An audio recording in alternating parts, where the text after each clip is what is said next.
is KC Sports Network, proudly presented by Emprise Bank.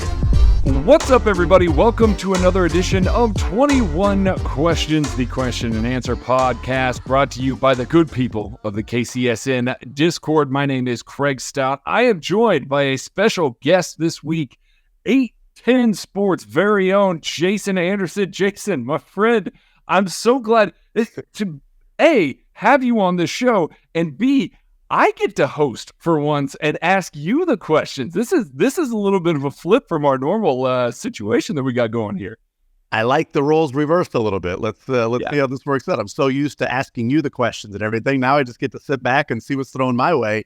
Sometimes it's easier knowing what the questions are going to be, and I'm like, all right, we'll see what Craig has to say. And I don't know, I'm a little more nervous on this side. No, it's going to be great. We're just going to terrorize you for about 40 minutes here. And perfectly fine. Briscoe does it every day for 4 hours. So. All good. That's true.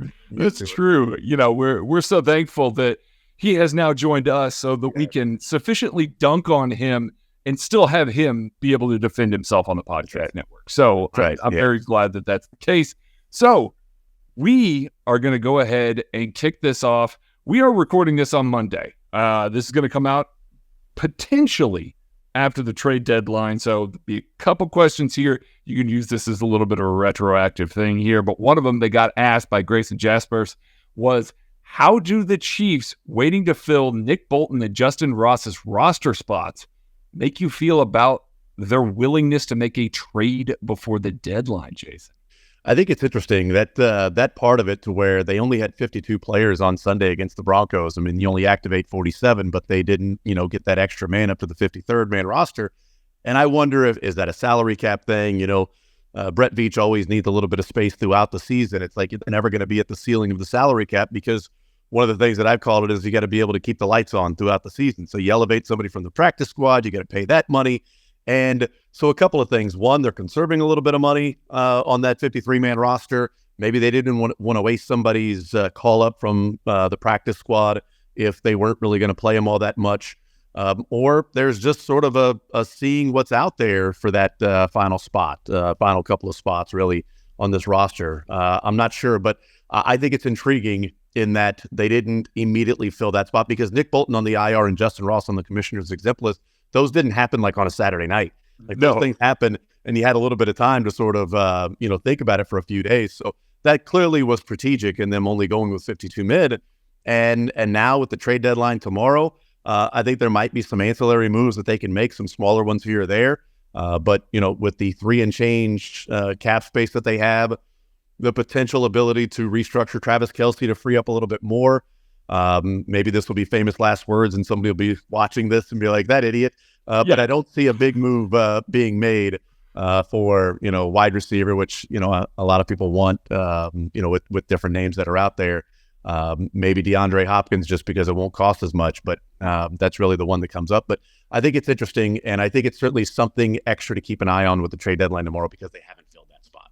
Yeah, it's really weird. And there were some rumors that maybe the Chiefs were sniffing around Ben Niemann today. That maybe makes some sense with Willie Gay Jr. having a tailbone injury against the Broncos. Like having a guy that just knows the system and anybody that you're going to be adding is going to take a little while to come up. Ben Niemann probably doesn't. So it makes some sense there, but I'm unsure because the other part of this, and we don't have another question about this, so I'll just bring it up now.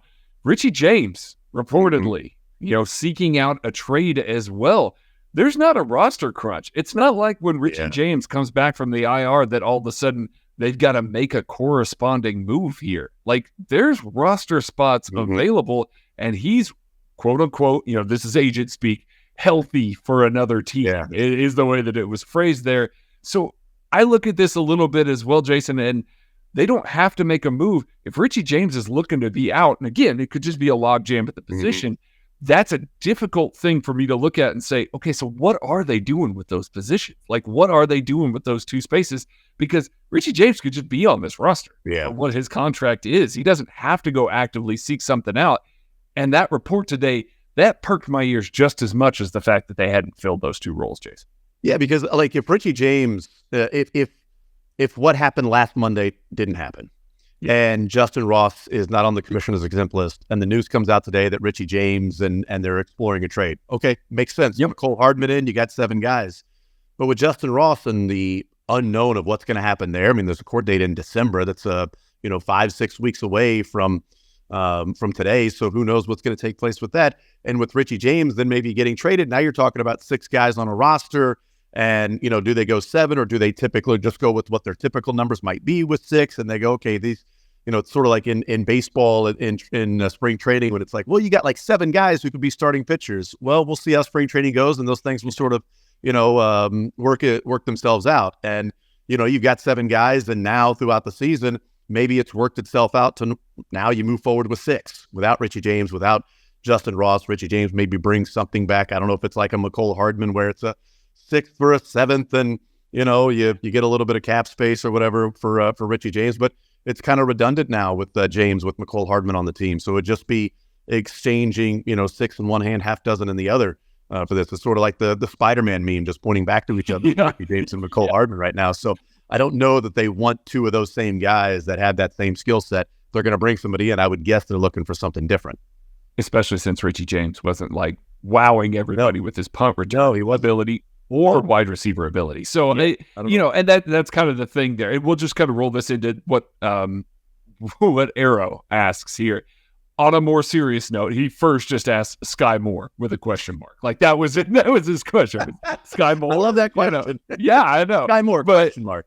But he says on a more serious note, is this truly a receiving core that you believe that the Chiefs can win a Super Bowl with? I think it is. And the reason I think it's a receiving core they can win a Super Bowl with because of the other parts on the team outside of the receiving core.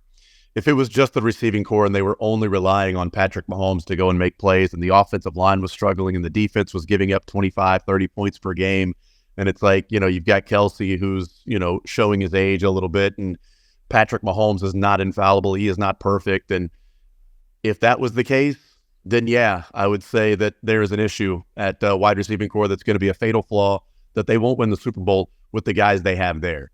But the defense is really good. And even in a game in which they gave up 24 points, maybe it's got to be frustrating in the defensive film room to know that 24 points were hung on the board and you gave up 104 yards on those 4 drives total for 24 points. Just 26 yards per drive for 24 points. It's unbelievable. So that defense is really good. The offensive line, I think, has given Patrick Mahomes enough time to throw. Isaiah Pacheco is what he is. Jared McKinnon is what he is. If I had my druthers, I would love for them to go and find a guy who's just got blazing speed as a running back. Is Devin Achane, is he available for whenever he's healthy? Somebody like that would be great, because they just don't really have that burst from a running back there. But as far as the wide receivers go, I think they're good enough to win a Super Bowl. You're exchanging Juju Smith-Schuster with essentially, Rashee Rice from a year ago, and it's sort of the same group. So yeah, I think they're good enough to win a Super Bowl. The reason is because of the things around them. They are not good enough to be the reason they win a Super Bowl, but they're good enough to be a team that can win a Super Bowl. I really like that answer. No, that is an excellent answer there. They won't necessarily be so much of a hindrance that they cannot win a Super Bowl, but they're not going to be the reason that they win a Super Bowl. In before Rashee Rice, Super Bowl MVP.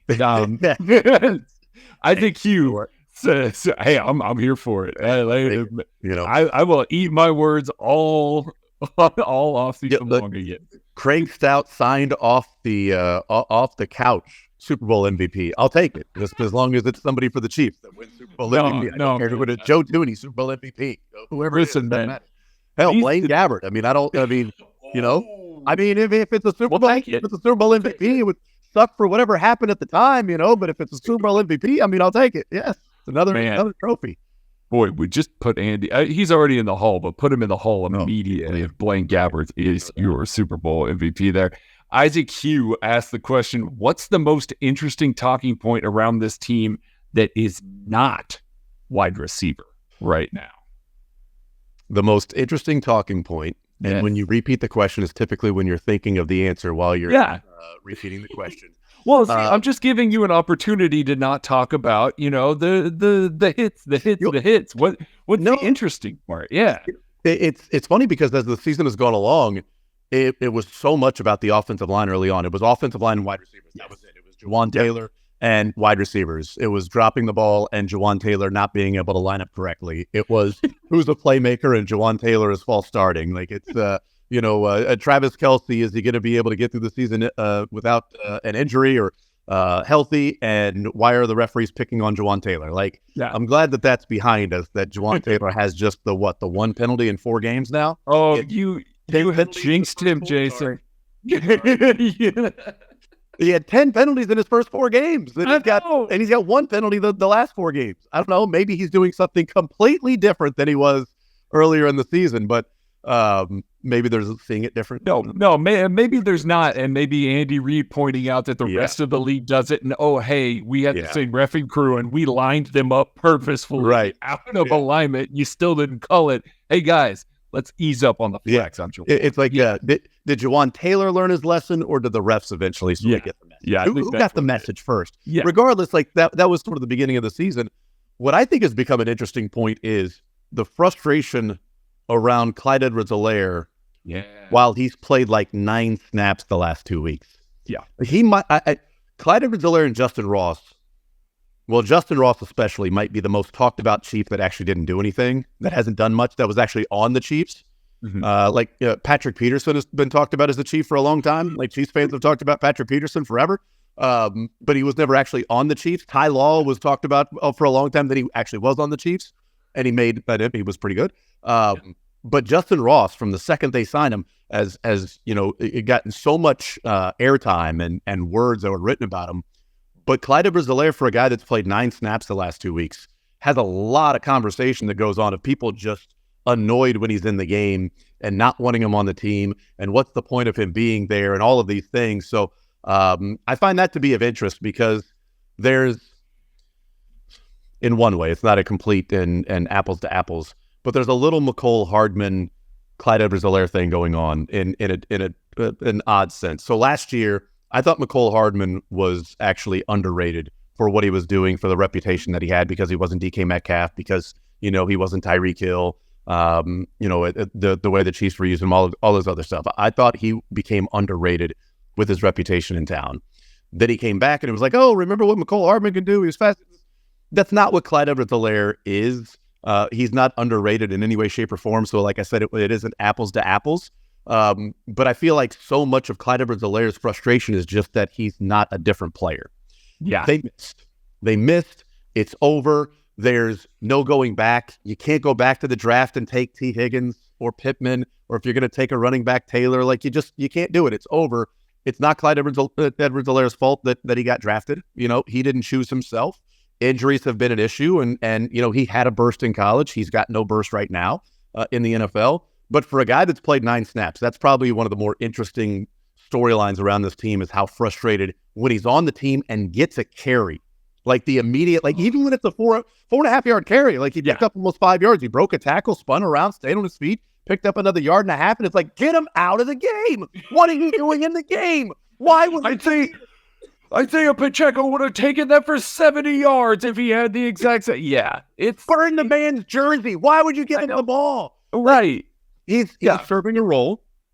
You would like to keep Isaiah Pacheco healthy throughout the season.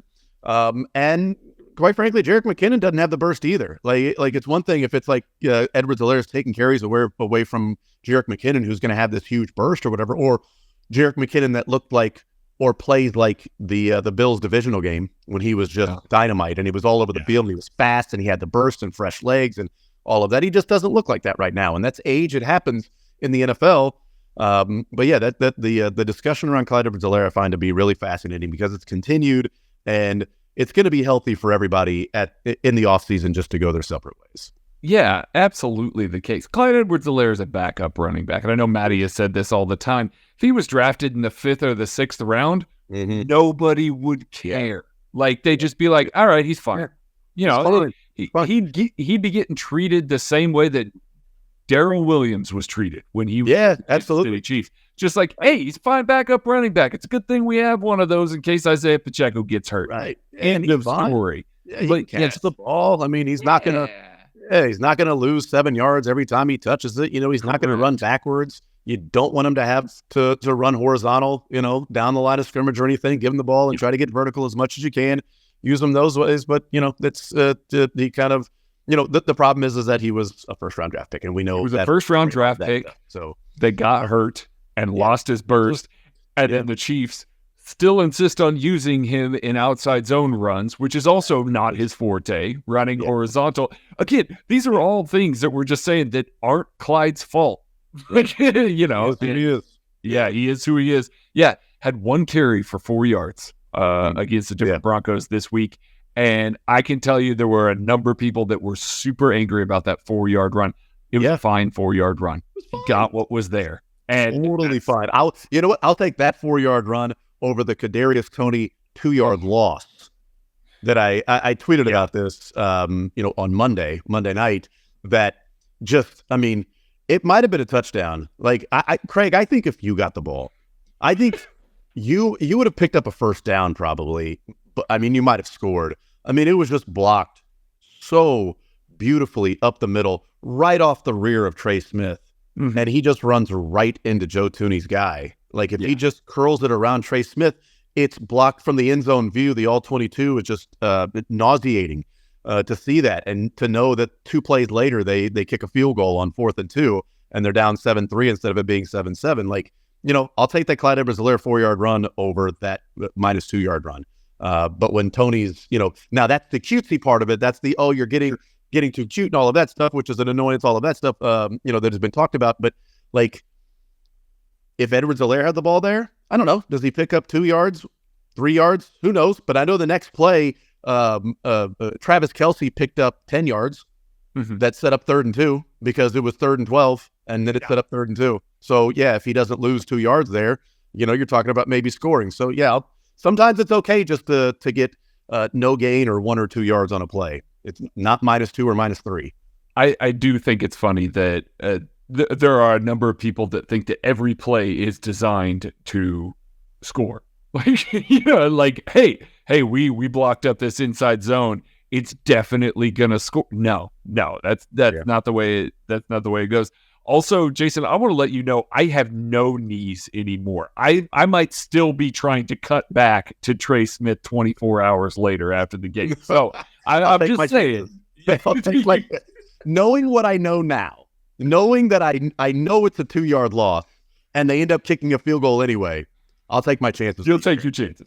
Okay. Yes, that's right. That's interesting. It's good that you have that level of faith in me. I appreciate that. Lee87 asks a question for you here. Would you rather be a Chiefs fan and live in Denver or be a Broncos fan and live in Kansas City? Oh, I'd rather be I don't want to live in Denver. I know it's beautiful, but I love living in Kansas City. I'd say a Chiefs fan in Denver. I'd rather be a Chiefs fan in Denver. I don't know what it's like to be a fan of another team, so I'd rather be rooting on the Chiefs in a different city. I've been a Chiefs fan in Louisville, so I've been a Chiefs fan in Kentucky. And there you go. I'm glad I was a Chiefs fan in Louisville when the Bengals were of the Marvin Lewis era, and it was they made the playoffs, they'd lose. They made the playoffs, they lose. I would not enjoy living in Louisville right now as a Chiefs fan with how many Bengals fans there are. So that would not be. I don't want to be a Chiefs fan in Cincinnati. That would be enjoyable to do. It just would be annoying every day.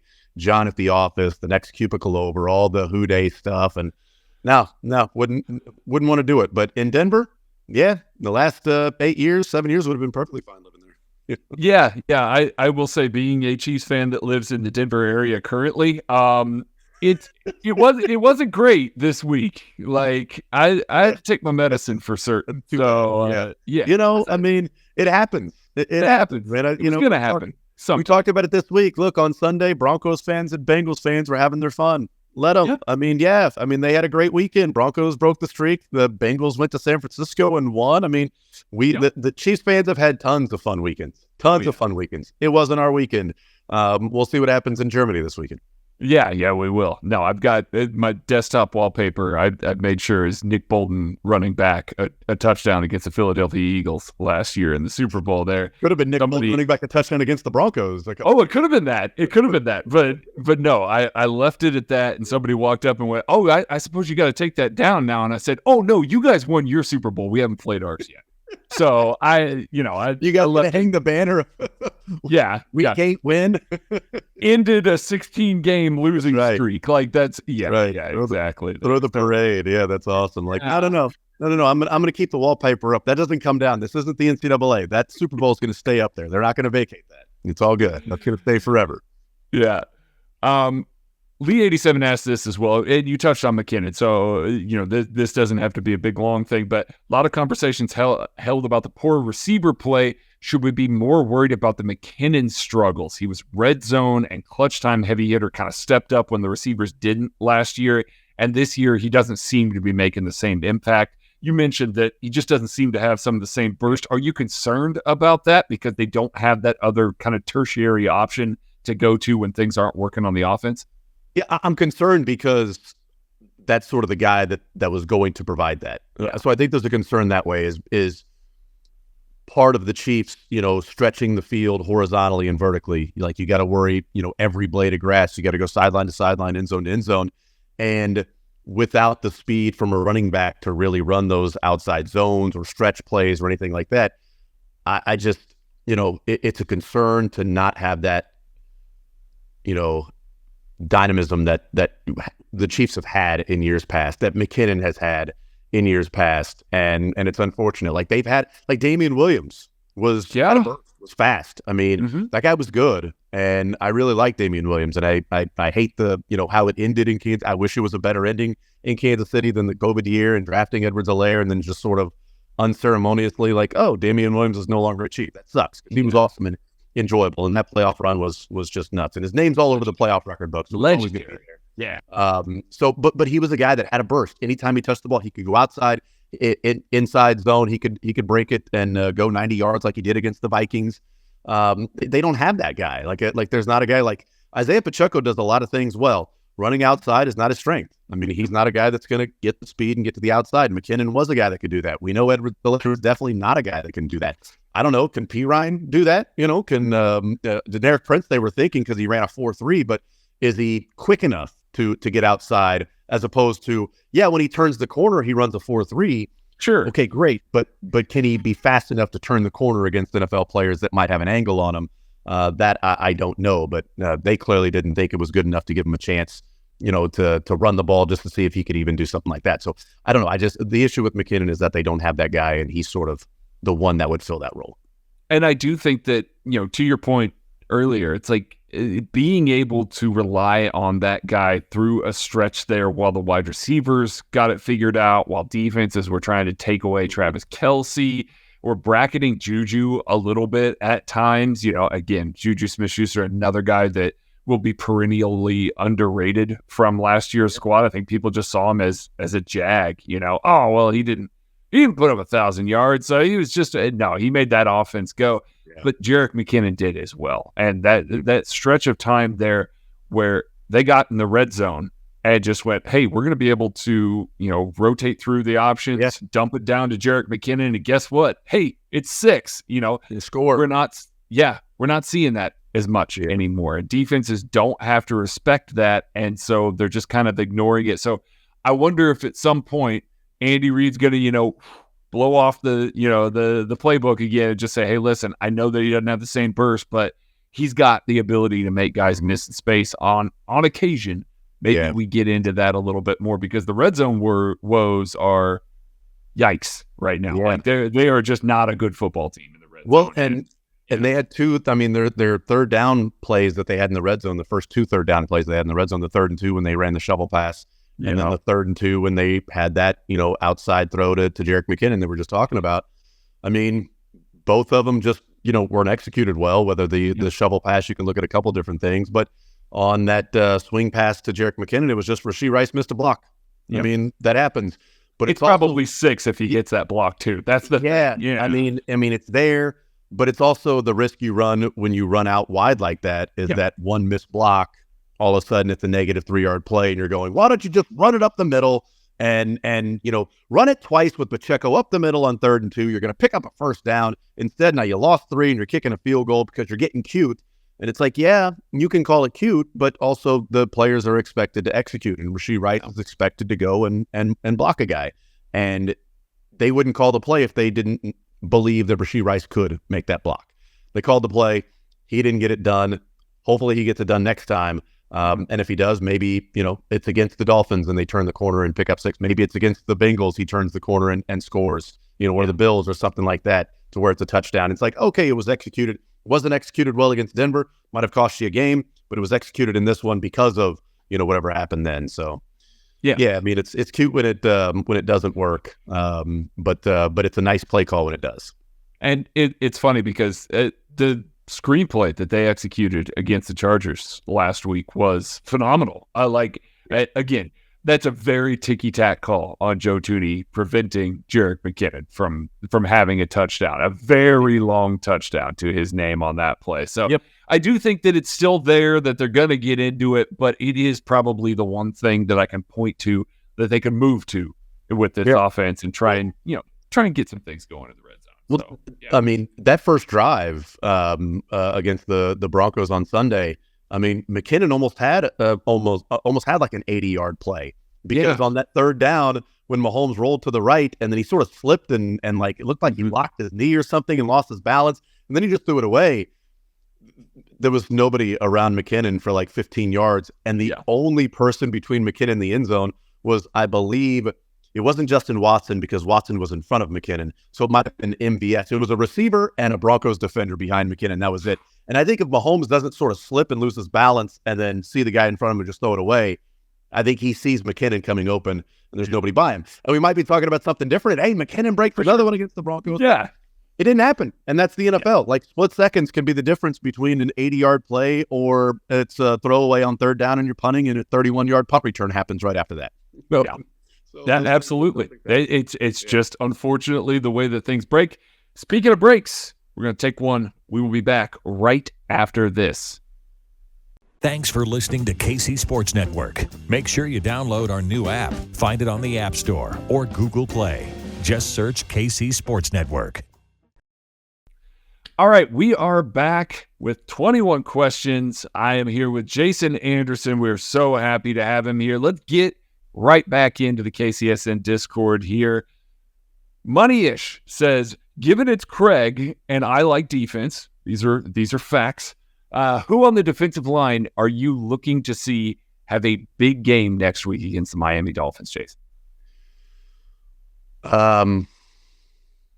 Amenahu. I'd like to see him have a big game.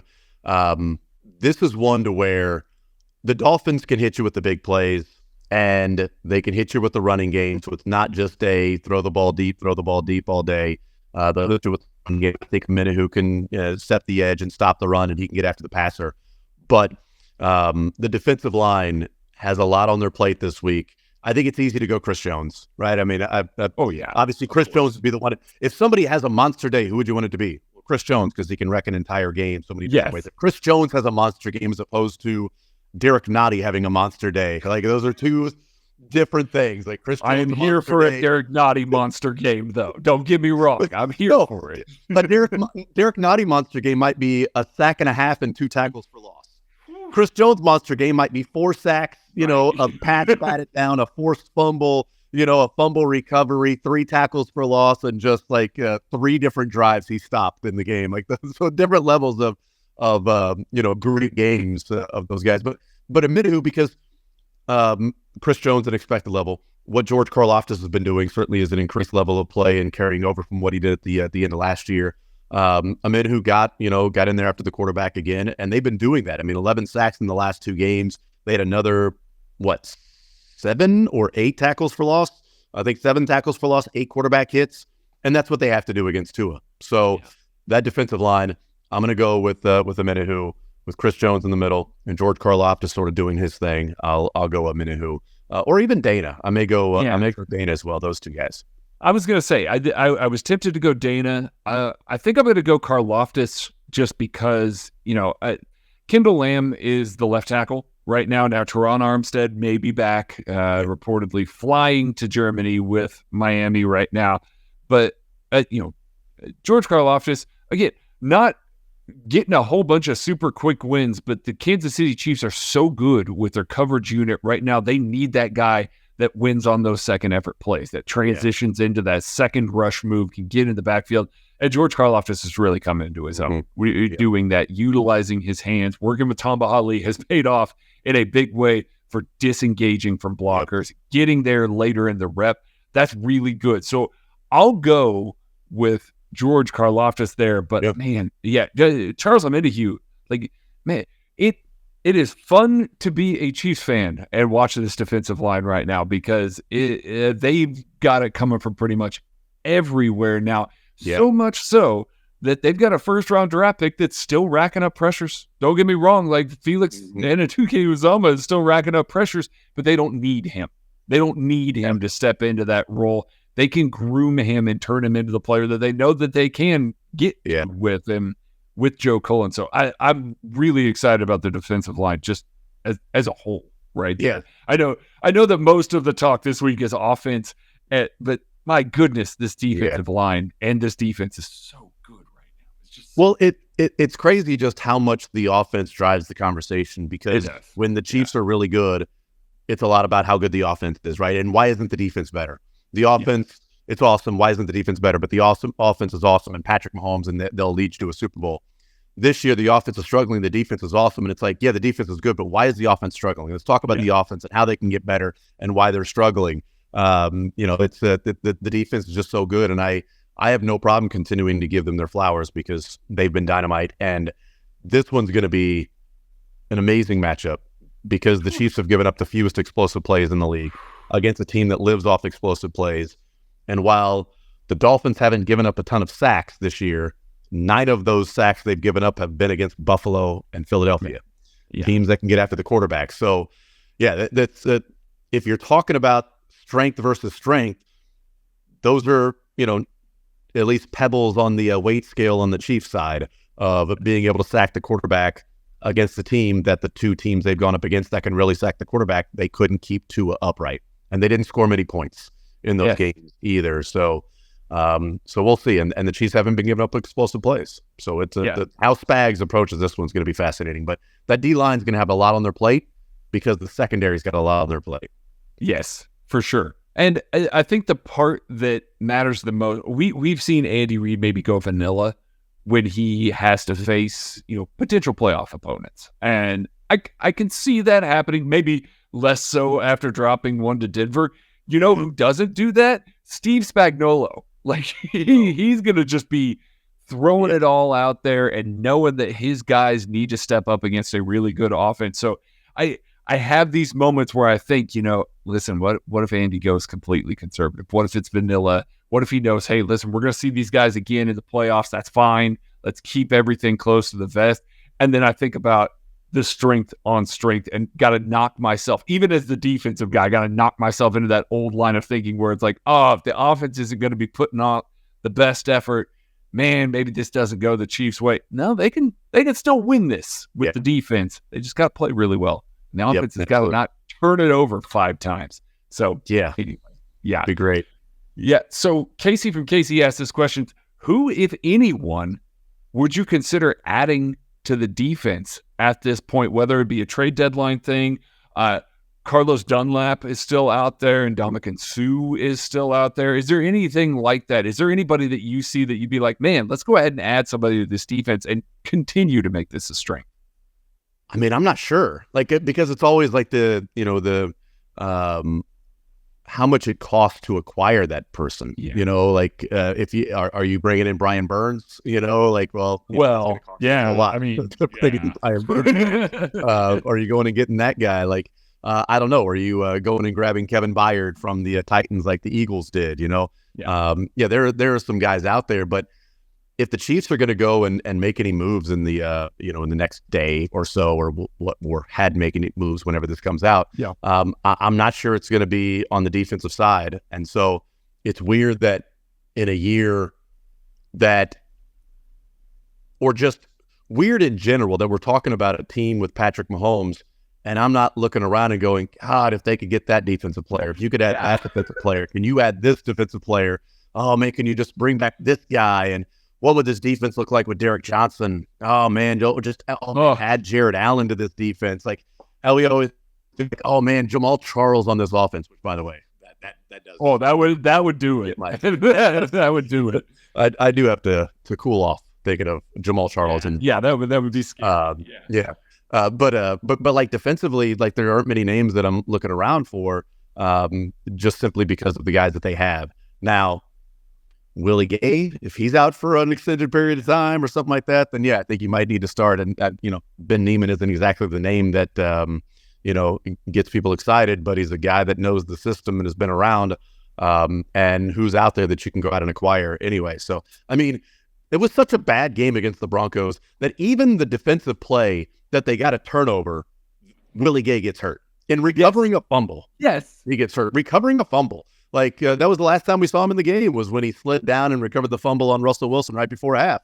Like, I mean, like, of course, that's that crappy of a game that Willie Gay lost when he's recovering a fumble. So, that's how bad it goes, that one of the biggest bright spots for the team in general on the day was that. It only would have been worse if, like, Justin Reed would have gotten hurt blocking that kick or something like that. Like, it's just, God, such a bad taste in my mouth for that one.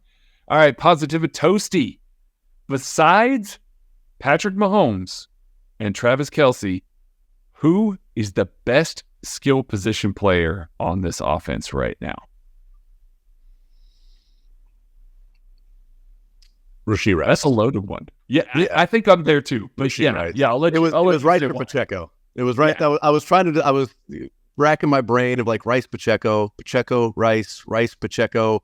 I'm gonna go Rashee Rice, maybe because I see Pacheco. I've seen what he can do. I have an idea of the player that he is right now, and there's still improvement that can be there for Isaiah Pacheco. Thinking of how good Rashee Rice can be, and once he sort of figures some other things out, that play on Sunday where could have been a minimal gain, and just the small little jab or study, and then beats the linebacker to the sideline and then cuts it up, was like, okay, that's not just a guy that's going to run through safeties, or he's good after the catch because he's tough to tackle, and he's 210 pounds, and he's a tough, hard runner. Like, well, no, that showed speed to beat an angle and to get around the edge, and the footwork to be able to slide past the defender while tiptoeing the sideline. And Mahomes is looking to him more and more. The drop wasn't great against the Broncos, but it also didn't hurt him because the Chiefs picked up a first down like 2 plays later, they got down into in the red zone or whatever. So it wasn't like that was the third down drop, and it's like, well, now you punted, and who knows what would have happened then. But yeah, he liked him to catch everything, and he's pretty much catching almost everything thrown his way, as opposed to some of the other receivers. So I'm going to say Rashee Rice is the best skill position player for what I think these next 4 years, this year and the next 3 years, can be with him. Oh, for sure. Yeah, if you're looking into the future, I think that's clearly number one. I mean, he might already be slotting into like a high-end wide receiver 2, like, career path. And that's incredible. Like, you get a guy like that in the second round, that's phenomenal. Like, absolutely. They still need maybe a wide receiver 1 type, but for now, that's Travis Kelce. And that's fine. Exactly. You can operate that way. But that's clearly the path going forward. If I'm looking at this right now in a vacuum and not thinking of future years, I kind of got to throw Justin Watson's name, his hat in the ring there. And that is not something that you would have caught me dead saying 8 weeks ago. Like, not at all. And he's just been a guy that Patrick Mahomes trusts. He is consistent. He's out there. He's making plays. The catch he made against the sideline, that was a phenomenal play that he made this weekend here. I know that his stat numbers are never going to be high because he's going to be more of a high variance player, operating on the vertical plane and things like that. But we have a direct comparison between him and Marquez Valdez-Scantling right now. And boy, I know which one I'd rather have on the field at the moment. Yeah, like, not close. Not close. Right now, yeah. I mean, that play on the sideline was just an incredibly high-level football play.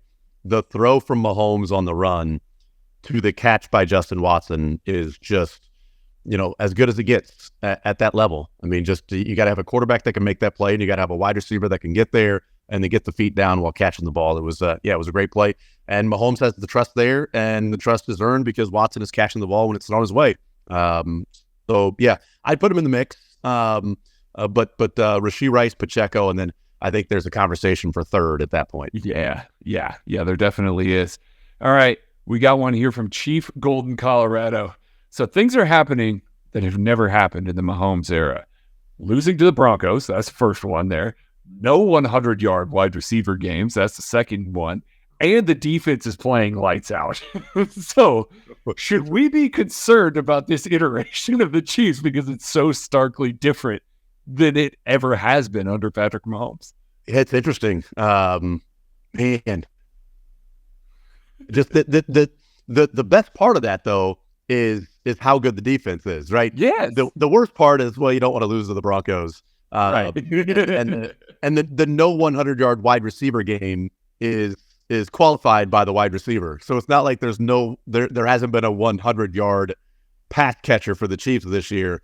There's been Travis Kelce, who's had a couple of 100 yards in the first half. So he still has that going for him. But how good the defense is, I don't know that I'll ever be able to adjust to a team that might be, well, the Chiefs are sort of 6th or 7th best offense in the league, but the defense is like 2nd or 3rd. Like, yeah, that would be weird if I had to take it as opposed to the Chiefs, the number 1 offense and the defense like 18th. I would choose that. I would choose the Chiefs as 6th or 7th in the offense, or the defense 2nd.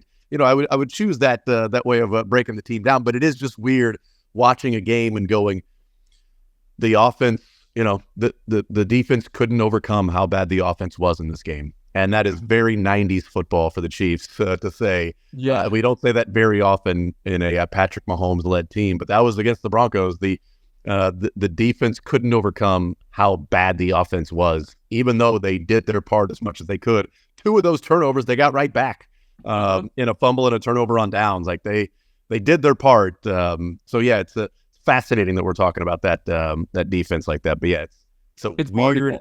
It feels like Marty Ball a little bit, except your offense is still top 5. Like, that's the other part of this. We exert so much effort into the fact that the offense isn't there. The receivers are terrible. This is not happening the way, and they're a top 5 offense. And but it just speaks to the level of execution as it stands right now. This team is winning games a lot closer than they should, because we sit there and we say, oh man, that's a miss. Either, that's a miss by Patrick Mahomes. That's a drop by a receiver. That's a missed block by this.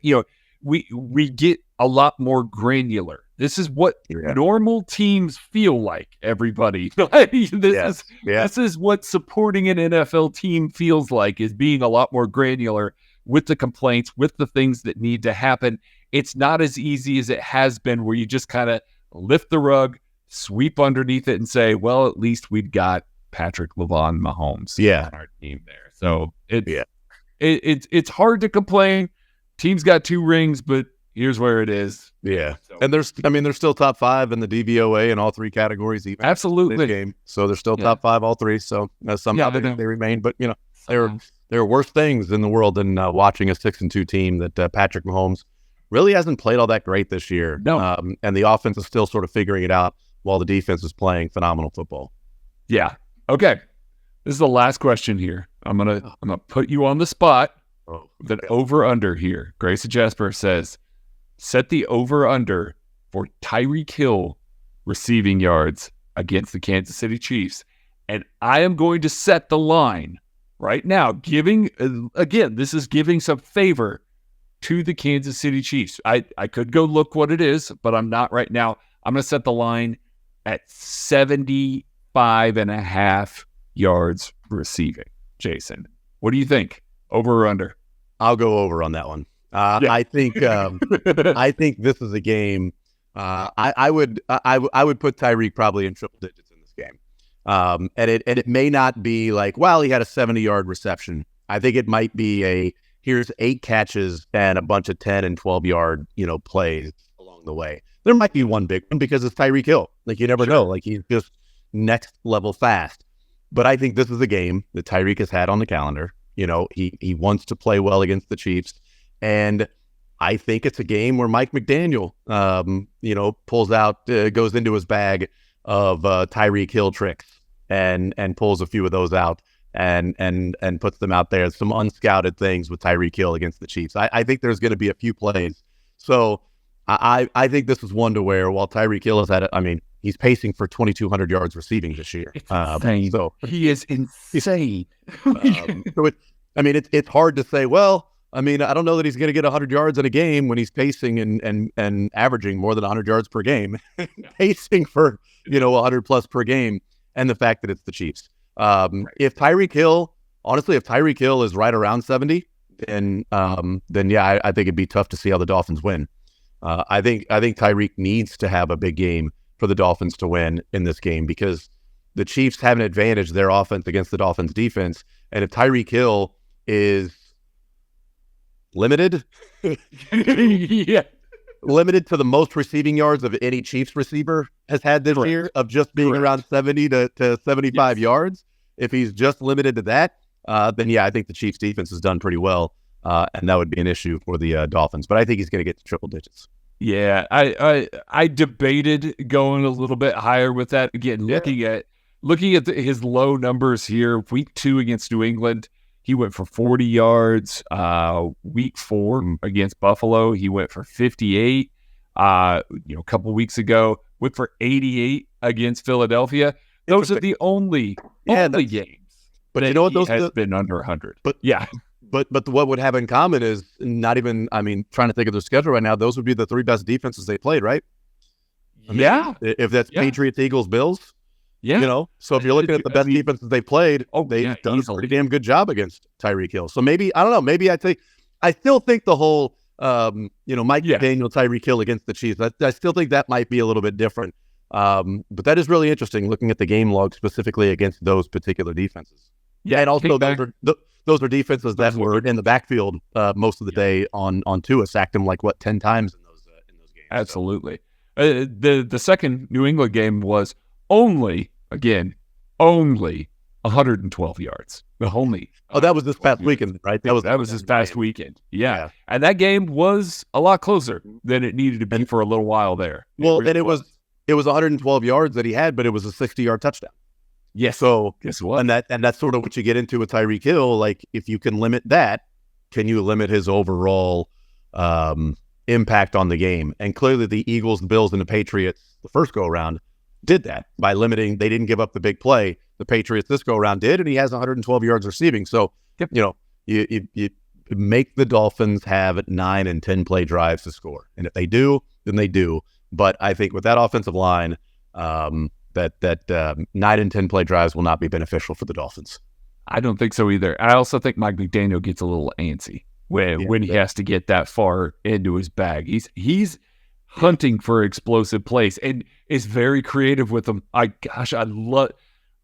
would hate to be Steve Spagnuolo this week, but I love watching Mike McDaniel's offense. Like, it is so fun to see all the crazy motions and crazy, things that they do and put so much on the plate of the defense there. But yeah, if you force them into, hey, you've got to be 4 yards in a cloud of dust all game long, that's bad news for them, man. The Chiefs are playing. The Chiefs, I think, the highest rate of early down too high in the league right now. At almost 50% of early downs are playing too high. So they're able to do that. Look, the Steve Spagnuolo's teams are never going to be, amazing against the run. They're just not. But how much is Mike McDaniel? And I know it's a Shanahan offense, so it's run based and things like that. But how much is Mike McDaniel with Waddle and obviously Tyreek Hill going to want to say, well, let's just give it to Mostert and Wilson. Let's just keep giving it to Mostert and Wilson because that's what's working. And you know what? We don't need to drop Tua back in a 5 and 7 step drop. Let's just keep Mostert and Wilson over and over again to pick up 4 and 5 yards. And let's just do that all the way down the field. Andy Reid can't do that. So I don't know that Mike McDaniel can do that. Just don't let Mostert get free. That's all you got to do. And that's the thing, right? Is because you keep giving it to him over and over again, he could break one. I mean, all of a sudden now you're talking about Mostert with a 40 or 50 yard. So yeah, those are certainly things to worry about. But yeah, I think I'd be shocked if Mike McDaniel was just sitting there going, yeah, cool, we'll just throw body punches throughout the game, and if we end up winning on points at the end, no big deal. We don't need a knockout, and I don't care about we can win by decision after 12 rounds. I don't know that Mike McDaniel wants to win by decision after 12 rounds against the Chiefs. If it means the whole game is just sort of methodical body blows and he's not out there just swinging and trying to lay haymakers.